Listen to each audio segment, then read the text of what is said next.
season? Right. Yeah, just looking back at the whole body of work. Yeah. Since we're not going to talk to you again until July 29th. Yeah. Well, I'll be here, so I you certainly can talk. We can talk about it. I'd rather really not sum up because the season's not over. I don't think of it as a season over. I do think that I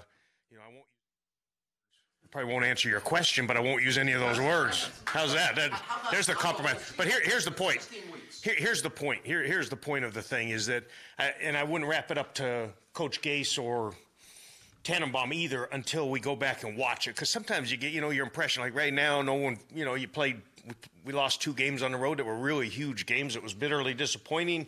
So till you go back and you watch it all, I'm really, really careful. I think it's a mistake coaches make that they say so-and-so really had a great year, and then you go back and, and then you watch it and you go, well, he really wasn't as good as I really thought, but maybe he just played well the last 2 games or something. So it might be a little bit of a cop-out, but I really do think of it that way. That till next week, I'll go through, we'll cut up that stuff, we'll get started right on all that stuff, I'll get an evaluation written, and then it'll hit me, and it will be fair. I don't think it'd be fair right now, to say that. Will you really change your opinion when you go back?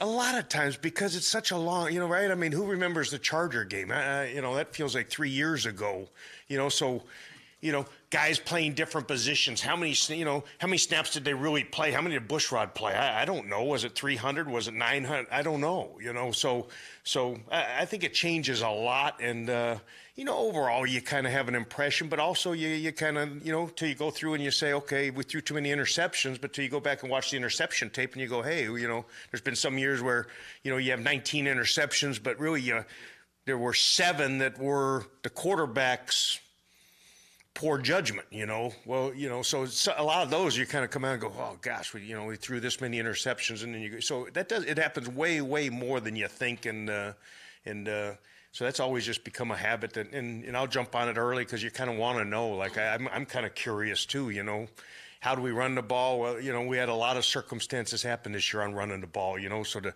just go look at the thing.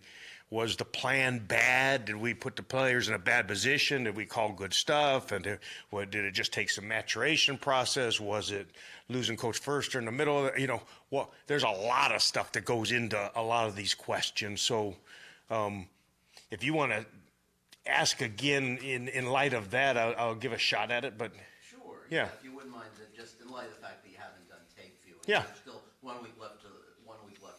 Just things that quickly come to mind about things that please you and things you wish you'd done better. Yeah, you said don't use the word consistency, but inconsistent. I just think that we've just done stuff in short stretches. We haven't done it day in and day out. These last 2 weeks have been bitterly disappointing because they were huge games.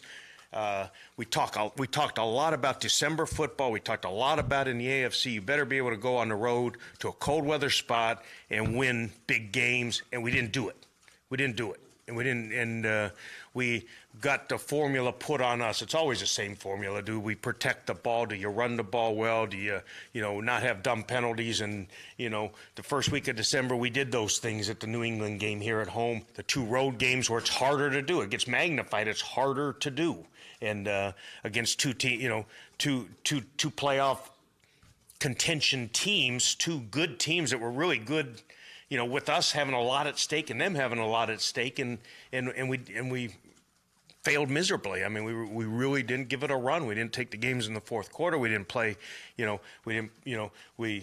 both teams had 0 turnovers against us. We turned the ball over and didn't give ourselves a chance, and that's really, really disappointing. And again, that may not be fair because it's the last 2 and they're the most fresh on my mind, but I do know that I do know that December is December, and if you can't play your best football in December, then you're not going anywhere. You're destined to be dead average or below, and that's not what we aspire to be. That's not satisfactory. So. Any truth in the example that you gave a minute ago about how interceptions may not necessarily be the quarterback's fault this year?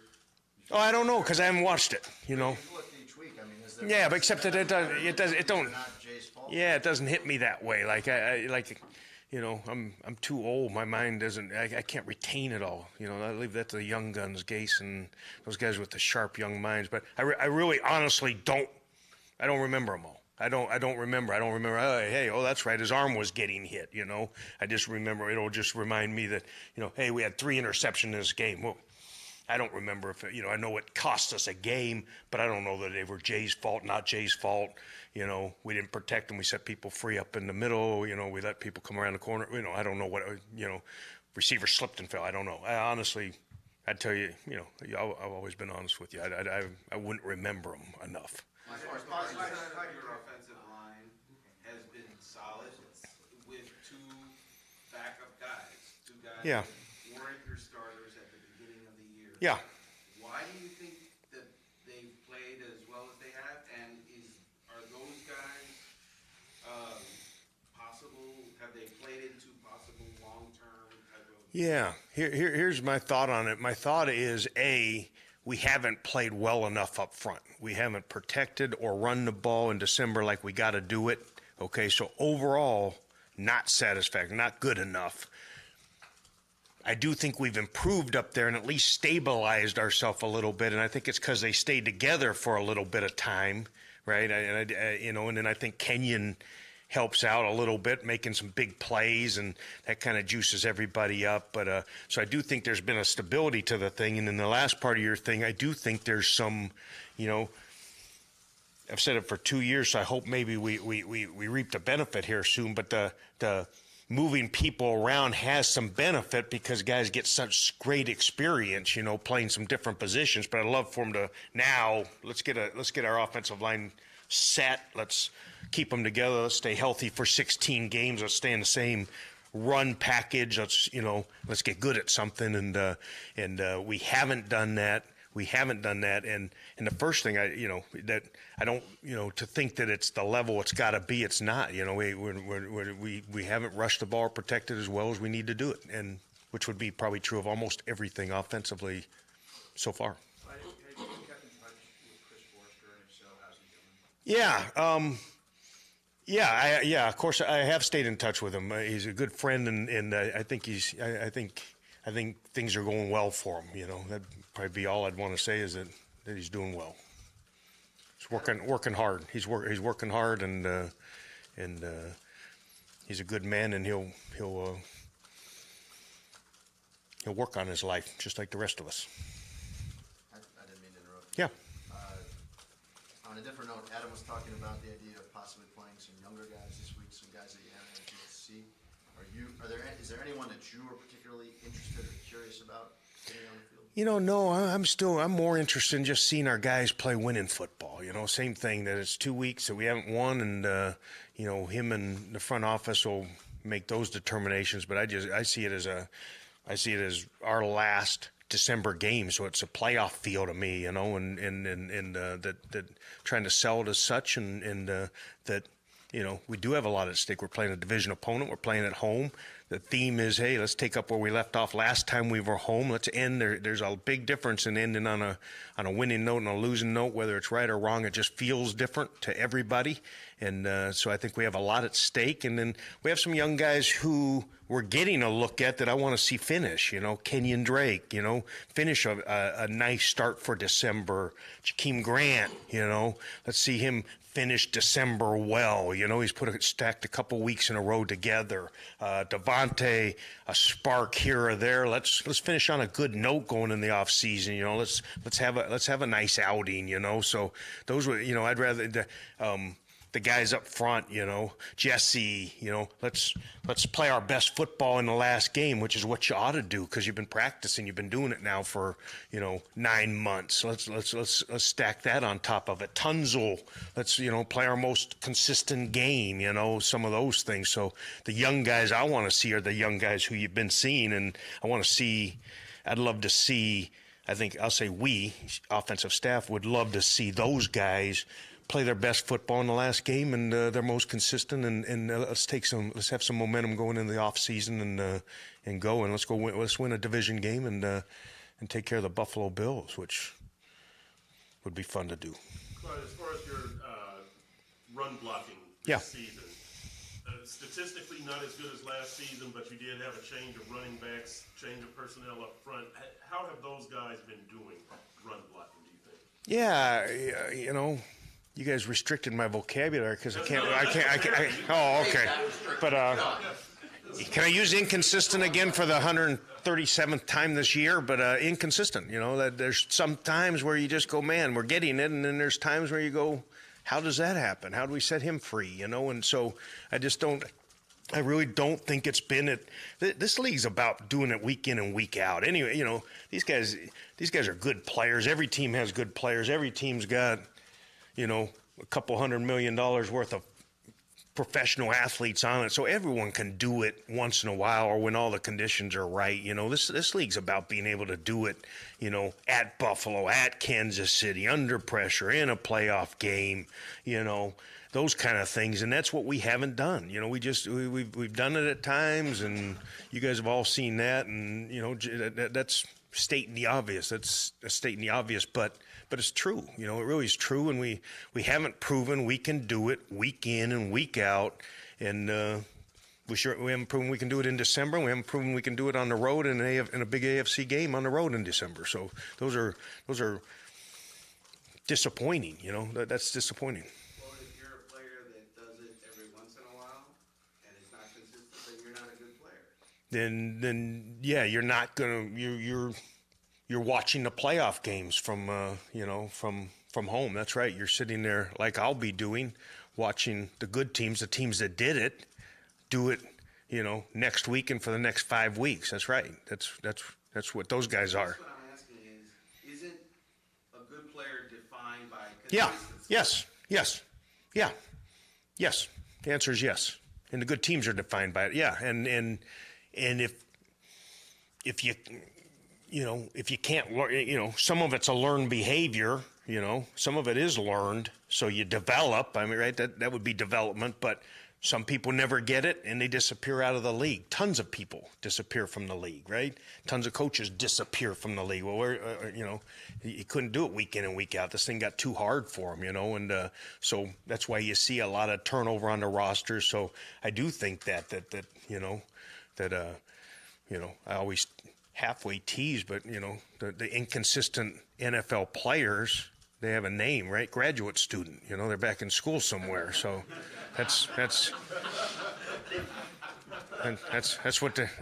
their name, you know, which is the truth, right? I mean, you know, just cut the crap. That's the truth. And you know, same thing in inconsistent coaches, right? And what do you know what they are? They're State Farm agents, or so.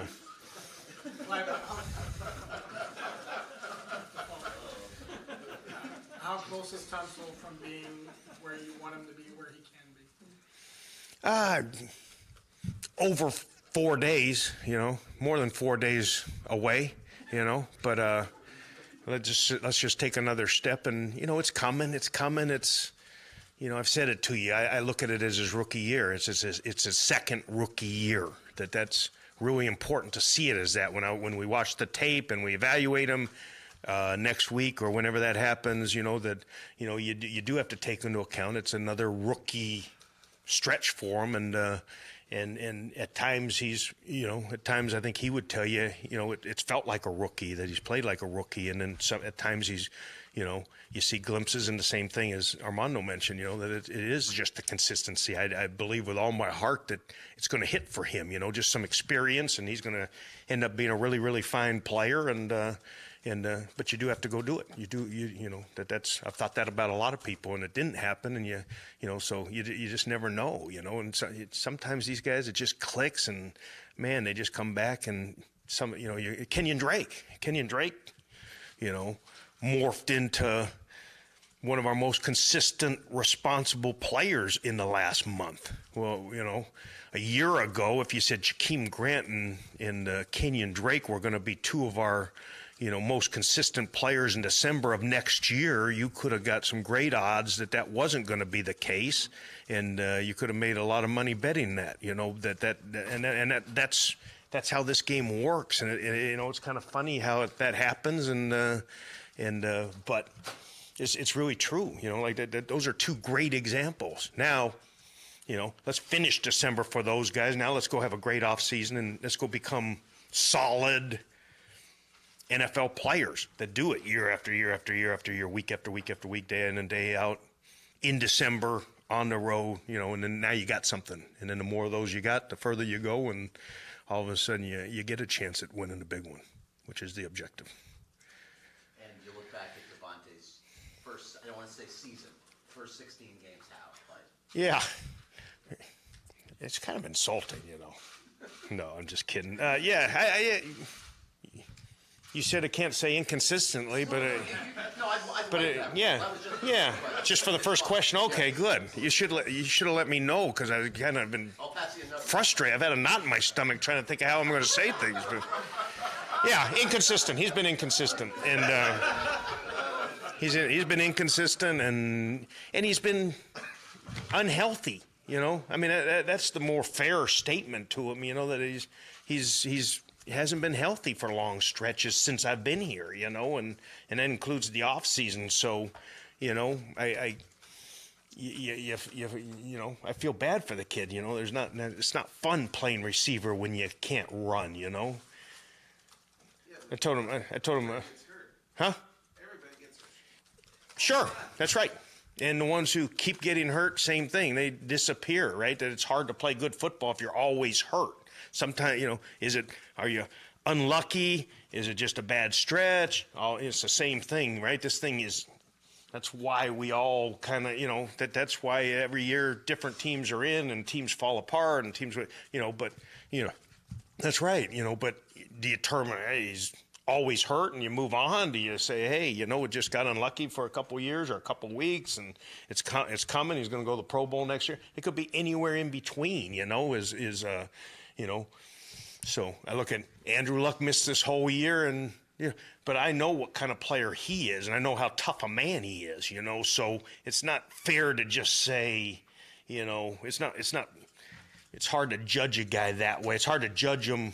I don't judge anyone who plays this thing and walks on the field as a tough man, right? I don't call anyone soft or anything, because this is a tough game, right? But we also know that the money they're making and the pressure, you have to be able to play week in and week out, and part of that is injuries. Part of that is durability. That is part of why your off seasons have to be well. That's why you have to take care of your body. That's why you have to be able to control your nights off and your off seasons and stuff, so that you do stay healthy through that. They're all tied together, and then but the good teams, those guys play. Now, are there freak things that come up? Sure, there's freak things that come up. I guess the issue is what kind of player Andrew Luck is, because he's shown it. Devontae, now 3 years in, we don't know what kind of player is to you. Yeah. Although I look and I say, I saw training camp and I said, this guy's really, really has a chance to be really, really good. It didn't, and he's another 500-yard year where I see him as a 10-touchdown, 1,000-yard guy. I told you that at the beginning of the season. I really thought if he stays healthy, I really see this guy as a 10-touchdown, 1,000-yard guy. And I'll still stay with that. If he'd stayed healthy, it probably would have been that, So now we just got to, I do think that here's what I think about Devontae, right? That he's learning. He's 200% better today than he was the day I got here at understanding what he's got to do, taking care of himself and his habits, his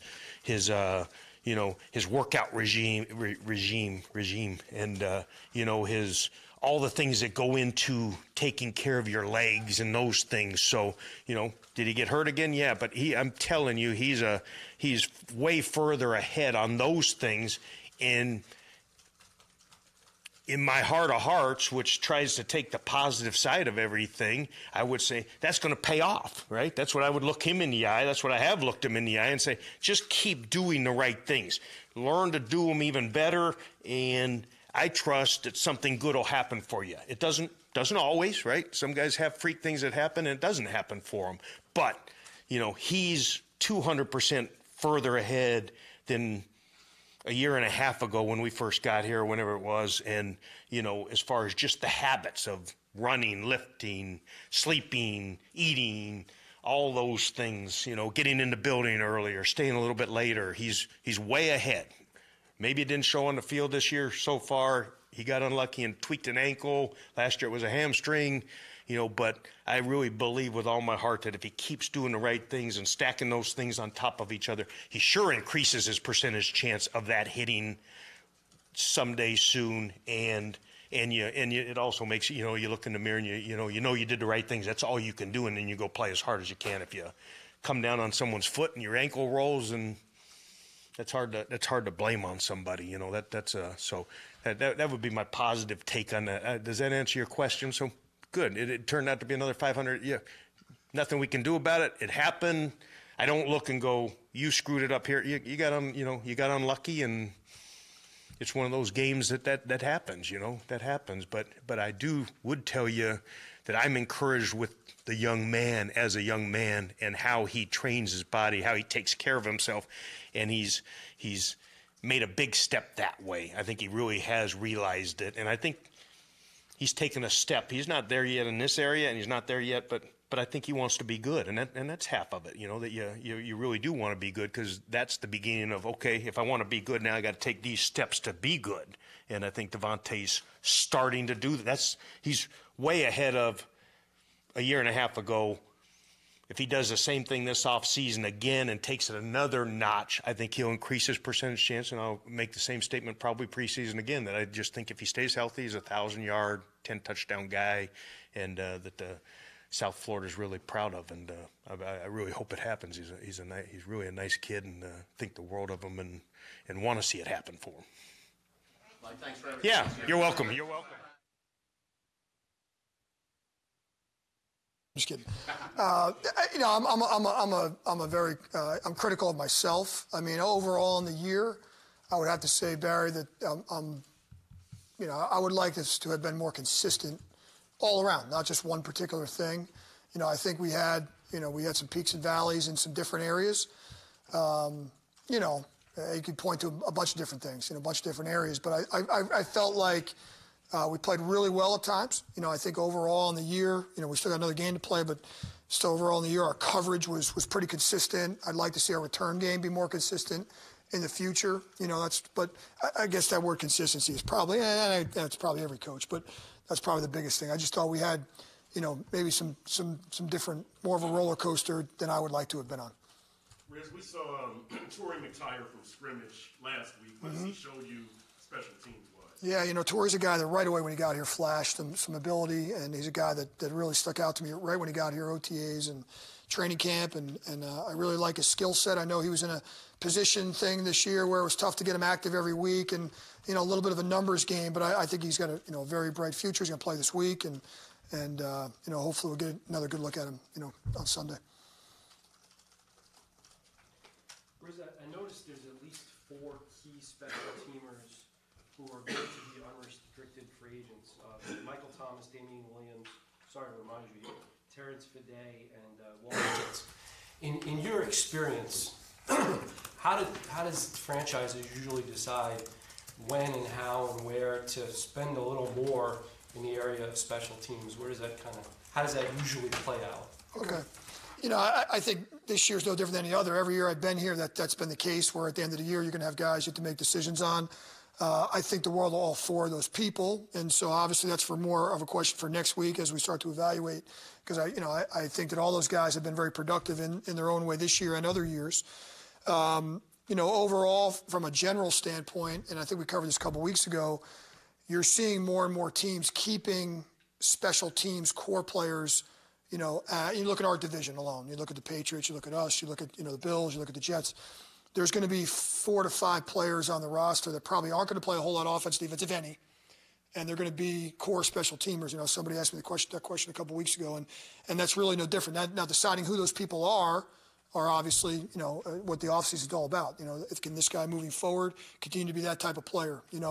I look at it, and we really break down rosters throughout the NFL in the offseason and kind of look and see how many guys people are keeping. And like I said, it's roughly about 4 or 5 guys per roster. Those guys that you mentioned, like I said, are all guys that I've had a great experience with and I feel, very strongly about. And so, as we go through, we'll kind of see where we end up. But it's, at those evaluations, so obviously, we'll get all into that next week. But I know what you're saying, and I think moving forward, again, from a general standpoint, we'd like to have that same thing, 4 or 5 guys that are on our roster that may not. Now, a couple guys you mentioned are also key components of offense and defense. Damian Williams, obviously key component of the offense. Terrence Fiday's played some very meaningful snaps this year, on defense. So Mike Thomas has played a lot of defensive snaps in his career here. So they're not really just special teamers. Walt Aikens is. Walt Aikens hasn't played a whole lot of defense. And, again, if you look at the team, it's in first place in our division. They have about 4 or 5 that really don't play any on offense or defense at all, none.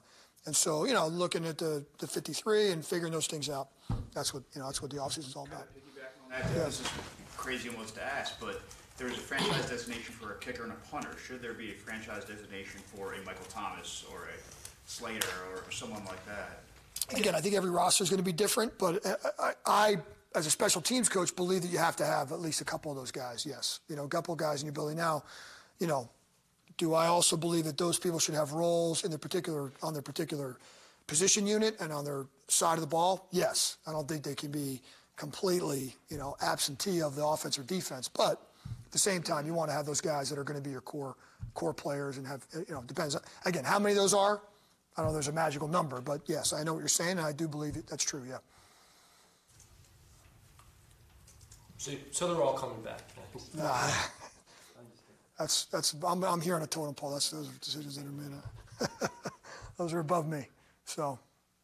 Is there one guy in your career that you can tell us, maybe he doesn't even play anymore, that you specifically remember banging the table, like we got to find a way to keep this guy on the roster? There's a bunch of guys that come to mind since I've been here that weren't a huge part of the offense or defense.